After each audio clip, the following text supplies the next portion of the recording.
Hello everyone, welcome to no end knowledge academy.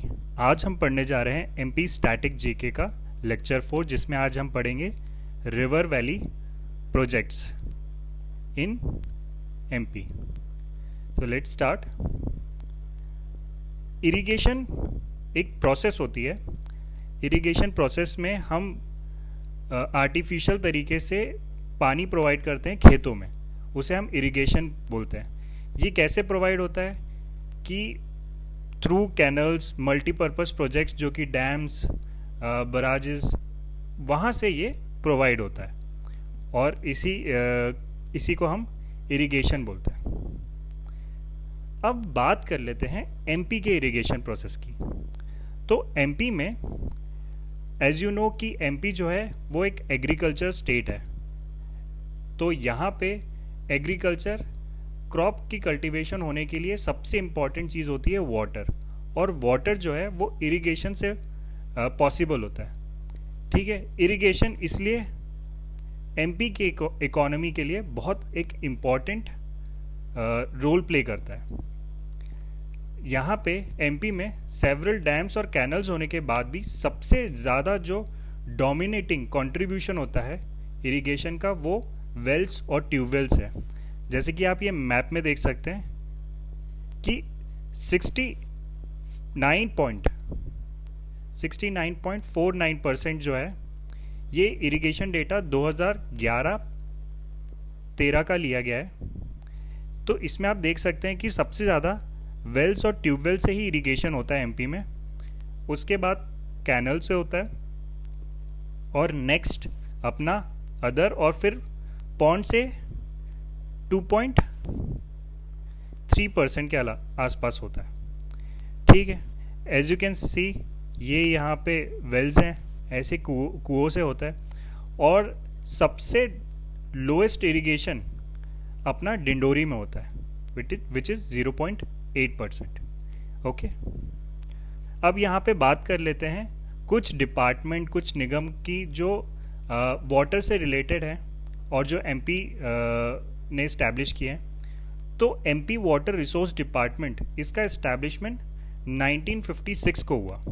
उसके बाद MP irrigation निगम, इसकी स्थापना हुई 1976 को, और नर्मदा रिवर के लिए एक नर्मदा कंट्रोल अथॉरिटी बनाई गई, जो कि 1980s में बनाई गई। ठीक है, ओके, अब बात कर लेते हैं एमपी के रिवर वैली प्रोजेक्ट्स के बारे में।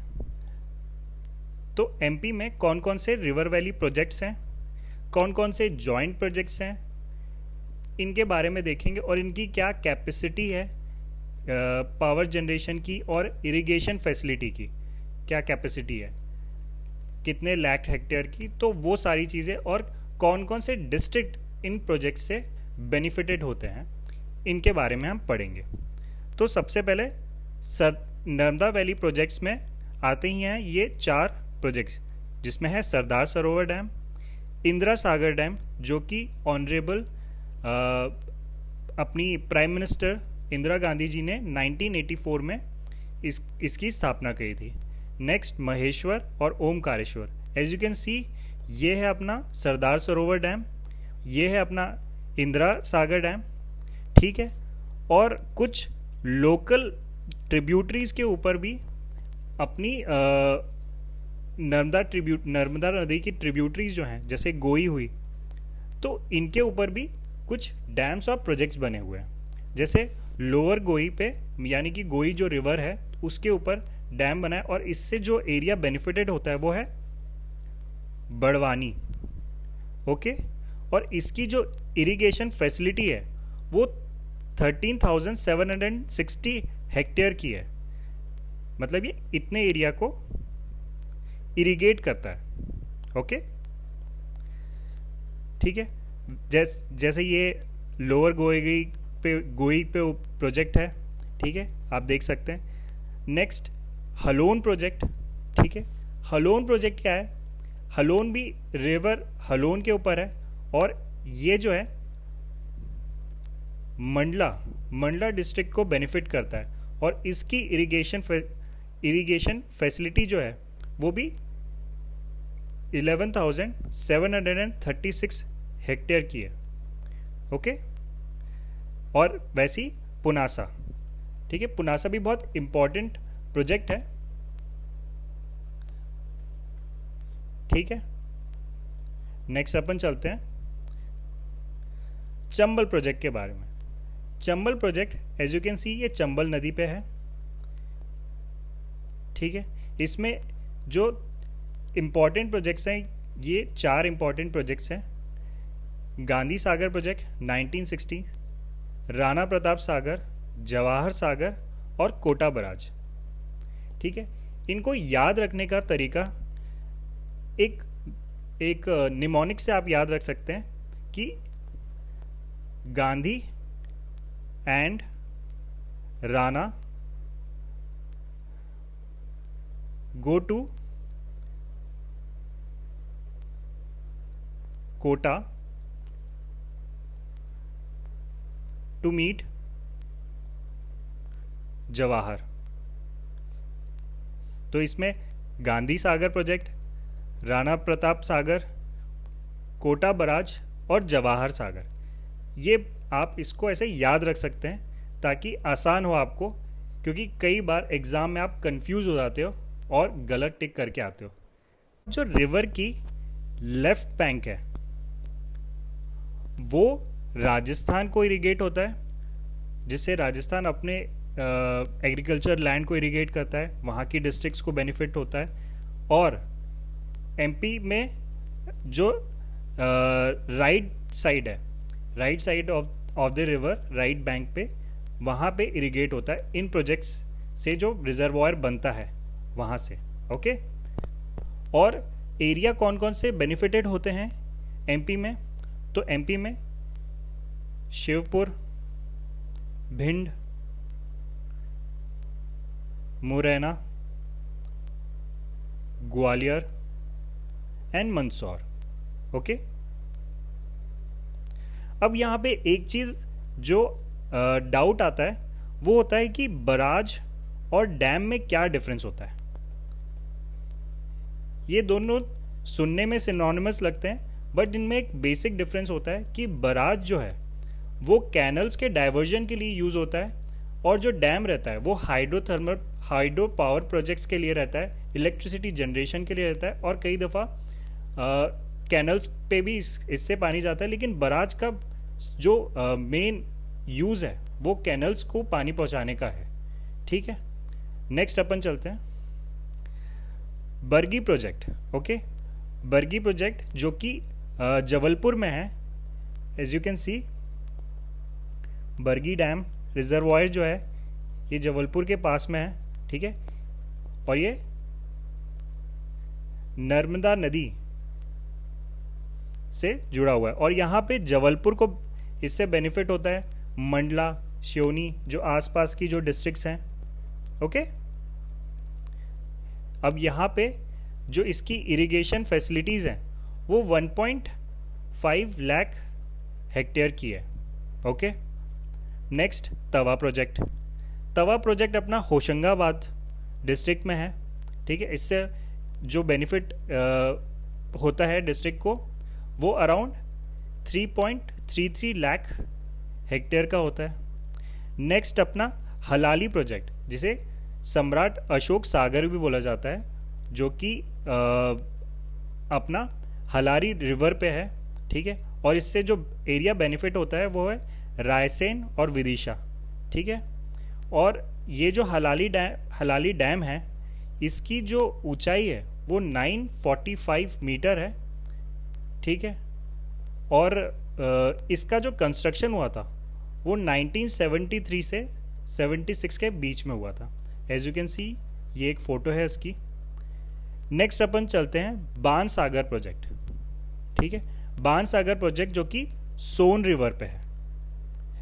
ठीक है, यहाँ पे आप देख सकते हैं ये है अपनी सोन रिवर, और इस पे ये प्रोजेक्ट है।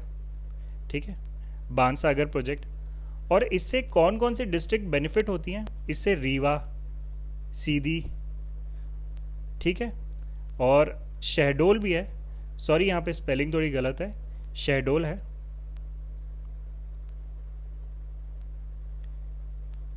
शहडोल डिस्ट्रिक्ट, ठीक है। और ये यहाँ से जो पावर जनरेशन होती है वो 405 मेगावाट पावर प्रोडक्शन होती है, ठीक है। अब नेक्स्ट बात करते हैं पेंच प्रोजेक्ट के। जो पेंच नदी है वहाँ पे ये है, और इससे कौन कौन सी डिस्ट्रिक्ट बेनिफिट होती हैं, बालाघाट और छिंदवाड़ा, ठीक है। एज यू कैन सी ये रिजर्वायर है, ठीक है। नेक्स्ट माटाटीला डैम, ठीक है। माटाटीला डैम प्रोजेक्ट जो कि बेतवा रिवर पे है, ठीक है। और इससे ये जो माटाटीला डैम है ये 2 स्टेट्स के बीच में लाए करता है, ठीक है। ये कौन कौन सी, एक एमपी और एक यूपी, ठीक है। एज यू नो बेतवा नदी एमपी और यूपी के बीच में बहती है, ठीक है। और यूपी के इसमें 6 डिस्ट्रिक्ट बेनिफिट होते हैं और एमपी के 4 डिस्ट्रिक्ट। नेक्स्ट अपन चलते हैं बाघ प्रोजेक्ट। बाघ प्रोजेक्ट जो कि बाघ नदी पे है, ठीक है, on the border of MP and Maharashtra, ठीक है। इसमें जो डैम है वो शिरपुर विलेज में है, on the border area of MP and Maharashtra. और ये इरिगेशन इंश्योर करता है महाराष्ट्र रीजन में, ओके। नेक्स्ट अपन चलते हैं बावन थाड़ी प्रोजेक्ट। बावन थाड़ी प्रोजेक्ट को राजीव सागर प्रोजेक्ट भी बोला जाता है और ये बावन थाड़ी रिवर पे ही है और ये एमपी और महाराष्ट्र की बॉर्डर पे है। और एमपी में बालाघाट डिस्ट्रिक्ट जो है, Balaghat district as you can see ये मैप में बालाघाट डिस्ट्रिक्ट इससे बेनिफिट होता है। Next is Ken multipurpose project. Ken multipurpose project जो है ये इसे केन नदी पे ही बनाया गया है और इससे जो डिस्ट्रिक्ट्स बेनिफिट होती हैं वो है छतरपुर और पन्ना, ठीक है, छतरपुर और पन्ना। नेक्स्ट इज सितारवा प्रोजेक्ट जो कि सितारवा रिवर पे ही है और इससे जो बेनिफिट होता है वो है छिंदवाड़ा डिस्ट्रिक्ट को, ओके। और 15 मेगावाट का जनरेशन भी होता है, इलेक्ट्रिसिटी जनरेशन होता है। नेक्स्ट इज मान प्रोजेक्ट।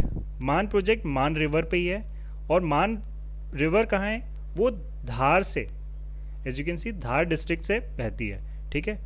मनावर, मनावर धार में है, ठीक है, वो इससे बेनिफिट होता है। Next is Urmil project. Urmil project जो कि उर्मिल रिवर पे ही है और इससे छतरपुर डिस्ट्रिक्ट अपना बेनिफिट होता है, छतरपुर डिस्ट्रिक्ट अपना बेनिफिट होता है, ठीक है। और water is divided in the ratio, जिसमें जो वाटर है वो एमपी और यूपी में जो डिवाइड होता है वो 60:40 के रेशियो में होता है। MP gets the 60 part and the 40% UP को मिलता है, ठीक है। लेंथ ऑफ कैनल जो है इसमें 137 किलोमीटर है, ओके। और ये इंपॉर्टेंट है कि ये एमपी और यूपी का प्रोजेक्ट है, ठीक है। एमपी और यूपी दोनों शेयर करते हैं इसमें जो इरिगेशन है। नेक्स्ट इज बरनार प्रोजेक्ट जो कि बरनार रिवर पे ही है और ये रायसेन डिस्ट्रिक्ट इससे बेनिफिट होता है, इससे इरिगेट होता है, ठीक है। Next is Singhpur barrage. Singhpur barrage जो कि फिर से उर्मिल रिवर पे है, ठीक है, और इससे भी छतरपुर एरिया बेनिफिट होता है, ओके। और नेक्स्ट है थनवार प्रोजेक्ट। थनवार प्रोजेक्ट जो कि थनवार रिवर पे है और इससे मंडला डिस्ट्रिक्ट बेनिफिट होता है। Next is Mahi. Mahi in Mahi river, ठीक है। माही जो प्रोजेक्ट है वो माही रिवर पे ही है और इससे धार और झाबुआ, ठीक है, धार और झाबुआ यानी कि वेस्ट साइड ये अपना बेनिफिट होता है, ओके। नेक्स्ट है अपना सिंध प्रोजेक्ट, ठीक है। सिंध प्रोजेक्ट अपना सिंध रिवर पे ही है और इससे जो डिस्ट्रिक्ट बेनिफिट होती हैं वो है शिवपुरी और ग्वालियर, ठीक है, शिवपुरी और ग्वालियर। और इसी प्रोजेक्ट से ग्वालियर सिटी में वाटर सप्लाई भी होता है। नेक्स्ट इज चोरल, ठीक है, जो कि चोरल प्रोजेक्ट जो है वो चोरल रिवर पे ही है जो इंदौर के पास में है, ठीक है।